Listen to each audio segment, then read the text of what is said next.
رئیس ولایت مختار کوهستان بدخشان و همزمان رئیس کمیسیای اولتای فوق‌العاده در ولایت یودگور فیضوف دقت اشتراکچیان جلسه را به مسئله رفع آمادگی خواجگی خلق ولایت به زمستان در پیش استاده جلب نموده تاکید داشت که مسئله مذکور در جلسه جمهوریوی که آن طریق ویدیو کنفرانس با معاون سروزیر مملکت دایر گردیده بود مورد محاکمه قرار گرفت. سردار ریاست رشد اقتصاد و سودای ولایت از آمادگی همه‌جانبه ساحه‌های اقتصادیات و اجتماعیات ولایت حرف زده بیان داشت که مقامات اجرایی حکومت دولتی ولایت جهت اجرای بندهای نقشه چاره‌بینی‌های حکومت جمهوری تاجیکستان درباره سری وقت آماده نمودن ساحه‌های اقتصادیات و اجتماعیات جمهوری برای فعالیت منتظم و ثمره بخش در دوره تیر ماه و زمستان سال‌های 2020-2021 کارهای معین را سامان داد. آمادگی مؤسسه‌های ساحه اجتماعی و موسم زمستان گذرانی موافق امکانیت‌های جای داشته برآمده شده به حالت 17 نوامبر سال جاری در مؤسسه‌های ساحه اجتماعی ولایت به مقدار 6361.1 تن انگشت سنگ 8711.5 متر مکعب هیزم ذخیره کرده شده است. ذکر گردید که برای تعمیر و نگهداری راه‌های اتومبیلگرد ولایت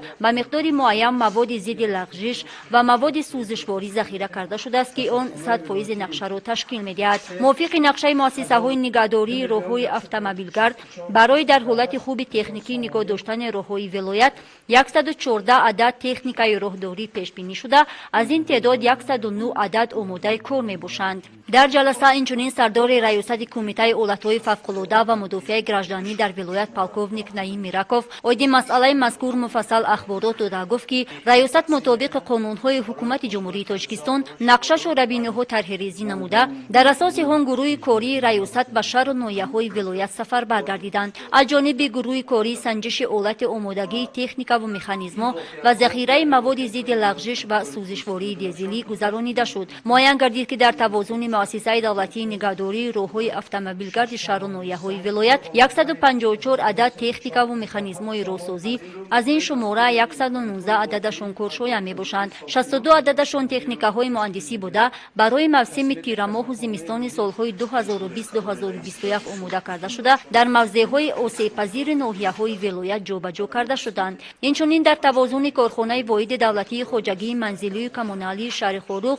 22 عدد تکنیکای مکانیزم موجود بوده، از آن 10 عددشان کارشایان بوده، از این شماره 7 عددشان در موضع‌های خطرناک شورا جابجا کرده شدند. از حساب قطعه بهداشت زمین و آبیاری 1 عدد بولدوزر در ناحیه ونج و 1 عدد بارکنک فرونتالی در ناحیه روشقلا در موضع‌های خطرناک راه‌های اتومبیلگرد ناحیه‌های مذکور وابسته کرده شدند. در مجموع تکنیک‌های مهندسی که در موضع‌های خطرناک شورا جابجا کرده شدند 71 عدد را تشکیل می‌دهد. شورا شاه اسمتوف سردار شعبه حفظ اهالی و حدود ریاست نام برده همچنین در استاد مسئله ساحل مستحکم کنی منطقه‌های خطرناک حدود ولایت کوچاندن خانه‌های استقامتی که زیر خطر قرار دارند اخبارات پیشنهاد نمود. رئیس ولایت مختار کوهستان بدخشان و همزمان رئیس کمیسیای اولتای فوق‌العاده ولایت یودگور فیضوف در جریان جلسه جنبستی مسئولی را موظف نمود که در فصل زمستان راه‌های حدود ولایت را زیر نظارت جدی قرار داده حرکت منتظم نقلیات را تامین نمایند. به خصوص تاکید کردید که در حالت خوب تکنیکی قرار دادن شاهراه